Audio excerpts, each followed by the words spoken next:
Թալանում են պետությունը, թալանում են երկիրը, թալանել են ձեզ եւ ձեր գրպանները եւ միշտ են թալանել։ Ով էր այս տողերի հեղինակը։ Իհարկե հենց նա, ով 2018 թվականին ամենաբարձրն էր խոսում սրա մասին։ 2021 թվականին էլ եկավ ու ասեց, որ բանակն են թալանել, ամեն ինչ սրբել ու տարել են, որ ոչինչ չեն թողել։ Եվ ինքն էր ասում որ վերադարձնող այդ թալանին։ Եվ ինչ կատարվեց։ Նստեց աթոռին ու ամեն ինչ մոռացավ։ Իսկ այսօր իր փոքրիկ խմբակին падգամավորներին 3 միլիոն դրամ պարգևավճար է տալիս։ Ինչի համար, որ իրեն հավատարիմ է մնացել իր ստախոսությամբ։ Երևի մեկին կանչել է ասել է, որ դու պիտի ազգի մեջ բաժանարար գծեր ստեղծես, ապրես, քեզ 3 միլիոն գնա։ Հիմա մյուսին եմ կանչում։ Երևի թե այդպես է արել։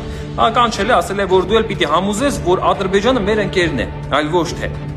Դու էլ հեռացիր, քեզ էլ արժանի 3 միլիոնը կտանք։ Այսպես պարգևավճարներ է բաժանում։ Ինչի համար։ Սա թալան չէ, իհարկե թալան է։ Եթե պետությունից ամեն մեկին իր ստախոսության համար 3 միլիոն է տրվում, սա հստակ ձևակերպված թալան է։ Բայց երբ որ Սամվել Կարապետյանը դուրս գա, նրանք էլ չեն կարողանա թալանել, որովհետև գեղեցիկ կերպով կհեռանան։